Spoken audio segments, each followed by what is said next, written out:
अस्सलाम वालेकुम, आदाब नाजरीन, आपका मेज़बान सईद नज़ार खलीफा आपकी खिदमत में हाजिर। आप देखें पुकार न्यूज़ नेटवर्क की खास पेशकश। इस टाइम मौजूद हैं दरगाह आलिया हज़रत ख्वाजा गरीब नवाजुद्दीन चिश्ती अजमेरी, अजमेर राजस्थान में। इस दरगाह आलिया पे हम यहाँ पहुँचे हैं। यहाँ पे दरगाह आलिया के बारे में जानेंगे।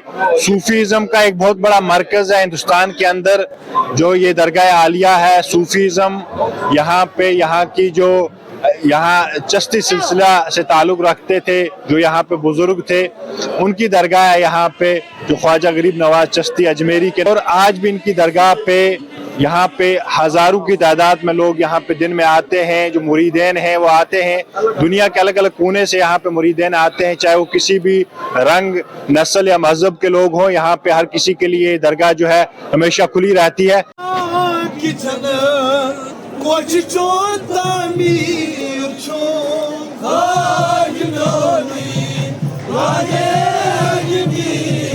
बड़ी देग है, ये बादशाह अकबर ने पेश करी थी ख्वाजा साहब की बारगाह में। और इसके अंदर जो है 120 मन खाना बनता है। और इसमें सबसे बड़ी खुसूसियत बात यह है कि यहाँ जर्दा बनता है। ये हमारे आवाज़दाने जो है गोश्त वगैरह की इस दरगाह के अंदर, हदूद दरगाह के अंदर पाबंदी लगाई है। और इसके अंदर जो नज़र पेश करी जाती है, वो जो मन्नत मुराद मांगते हैं उस हिसाब से पेश की जाती है। और उस नज़र का मुस्तहिक खादिम है जो दरबार का खिदमत गुजार है। ये सामने छोटी देग है, उसमें 60 मन बनता है। इसके अंदर 2 लाख रुपए लगता है बनाने में। वो कमेटी की तरफ से भी बनता है मखसूस दिनों में, और जो इसकी मुराद पूरी हो जाती है वो भी आके अपना बनाता है। उसके अंदर 1 लाख रुपए में बनती है छोटी देग, वो 60 मन में बनती है। 60 मन चावल डलता है, इसमें 120 मन खाना बनता है। और जो जिनकी मुरादें पूरी हो जाती हैं, वो गरीब नवाज से जो ख्वाहिशात करते हैं, उस मुराद को अदा करके सोना चांदी, पैसे वगैरह, चावल वगैरह, ड्राई फ्रूट वगैरह डालते हैं, जो सब यहीं पे दरबार में जमा होता है। सब दुनिया के आम, पूरे दुनिया के इंसान, जहाँ जहाँ दुनिया के लोग रहते हैं और ख्वाजा साहब के मानने वाले जहाँ जहाँ रहते हैं, जो गरीब नवाज से अकीदत रखते हैं, वो यहीं दरबार में आते हैं। इस टाइम हमारे साथ मौजूद हैं सैयद फजल मोहिउद्दीन चिश्ती साहब, जिनसे हम इस सिलसिले के बारे में तफसील से जानेंगे कि चिश्तिया सिलसिला जो है यहाँ पे जो लोगों का या यहाँ पे जितने भी मुरीदेन आते हैं, क्या कुछ लेके आते हैं, क्या कुछ मुरादें होती हैं उनकी, और किस किस मज़हब से ताल्लुक़ रखने वाले यहाँ पे लोग आते हैं, ये सारा कुछ हम पीर साहब जाने। सबसे पहले आपका बहुत बहुत शुक्रिया हमें वक्त देने के लिए। जी जी जी, जज़ाकल्लाह। ये गरीब नवाज की मर्ज़ी की बात है कि आज आप हुजूर सरकार गरीब नवाज की बारगाह में यहाँ पर बैठे हैं। और सबसे पहली बात जो आपने सवाल किया कि हुजूर सरकार गरीब नवाज की बारगाह में किस तरह से यहाँ पर लोग हाजिर होते हैं और सिलसिला आलिया चिश्तिया की क्या तालीमात हैं, तो सबसे पहले तो इरादे रोज़ बनते हैं, वो बनकर टूट जाते हैं। वही अजमेर आते हैं जिन्हें ख्वाजा बुलाते हैं। और उसके साथ में है, अब यकीनन मेरी तकदीर सवर जाएगी, इनको मंजूर ना होता तो ना आने देते। हुजूर सरकार गरीब नवाज यहाँ पर बुलाते ही जब हैं, जब कुछ अता करना होता है, कुछ देना होता है। अब हुजूर सरकार गरीब नवाज जब 850 साल कबल हिंदुस्तान तशरीफ़ लाए, तो आपने सबसे पहले यहाँ के कल्चर को देखा। यहाँ पर लोग, जिसको हम चिश्तिया लिबास कहते हैं, और आज भी लोग भगवा कलर जिसको कहते हैं, जब गरीब नवाज ने यहाँ के कल्चर को देखा कि लोग उस लिबास को पसंद करते हैं, मुतबर्रिक मानते हैं, तो आपने किसी से ये नहीं कहा कि तुम ये लिबास उतार दो, हमारी तरह पहनो, बल्कि गरीब नवाज ने ये देखा कि इस लिबास को पहनने से मेरे दीन, मेरे इस्लाम में कोई फ़र्क नहीं पड़ता है। तो ख्वाजा साहब ने खुद ने वो लिबास पहन लिया।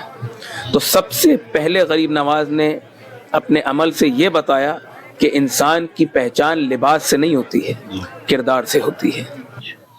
दूसरी बात आपने यहाँ पर यह देखी कि यहाँ पर कोई भी मांस मच्छी को पसंद नहीं करता, गोश्त नहीं खाता। तो गरीब नवाज तो वो ज़ाते पाक हैं कि जब आप पानी के ऊपर पहरा लगा यहाँ पर, जो सबको मालूम है, तो गरीब नवाज ने अपने एक मुरीद को हुक्म दिया कि जाओ जाके ये कूज़ा आना सागर के सामने रखो और कहो मोइनुद्दीन ने बुलाया है। تو پورا آنا ساگر کا پانی اس ایک کوزے میں سمٹ کے آ گیا. تو خواجہ صاحب کو کوئی روک نہیں سکتا تھا کھانا کھانے سے, گوشت کھانے سے. لیکن جب غریب نواز نے یہ دیکھا کہ یہاں پہ کوئی بھی ماس مچھی کو پسند نہیں کرتا ہے, تو آپ نے گوشت کے ہاتھ بھی نہیں لگایا اور آپ نے جو کا دلیا کھایا پوری زندگی. تیسری بات آپ نے یہاں پر یہ دیکھی کہ یہاں پہ جو بھجن کیرتن آج بھی مندروں میں ہوتے ہیں, ڈھول پر, تالی پر. غریب نواز نے دیکھا کہ اس طرح سے لوگ اپنے بھگوان کو یاد کرتے ہیں, تو غریب نواز نے محفل سما کا پروگرام رکھا. جب یہ تینوں چیزیں غریب نواز کے اندر یہاں کے لوگوں نے دیکھی کہ یہ کپڑے بھی ہماری طرح پہنتے ہیں, کھانا بھی ہمارے جیسا کھاتے ہیں, اپنے اللہ کو یاد بھی ہمارے طریقے سے کرتے ہیں, ان میں اور ہم میں کوئی فرق نہیں ہے, تو غریب نواز کے پاس لوگ آ کے بیٹھنے لگے, جڑنے لگے. کیونکہ انسانیت, ہمارا جو اسلام ہے, جو مذہب ہے, سب سے پہلے وہ انسانیت سکھاتا ہے. اور انسانیت کی سب سے پہلی تعلیم یہ ہے کہ لوگوں کو آپ اپنے پاس بٹھائیں. جب تک کوئی آپ کے پاس بیٹھے گا نہیں, کوئی آپ کو جانے گا نہیں. تو جب لوگ غریب نواز کے پاس آ کے بیٹھا کرتے تھے تو اپنی اپنی لینگویج میں سوال کیا کرتے تھے. کوئی یہاں پہ سنسکرت بولتا تھا, کوئی مراٹھی بولتا تھا, کوئی ہندی بولتا تھا, اور غریب نواز کی لینگویج تھی پرشین, فارسی. جب اپنی اپنی بھاشا میں لوگ سوال کیا کرتے تھے, غریب نواز سب کا سوال سنا کرتے تھے اور ایک ہی وقت میں اس کا جواب دیا کرتے تھے, اور سب کو اپنی اپنی بھاشا میں سمجھ میں آتا تھا.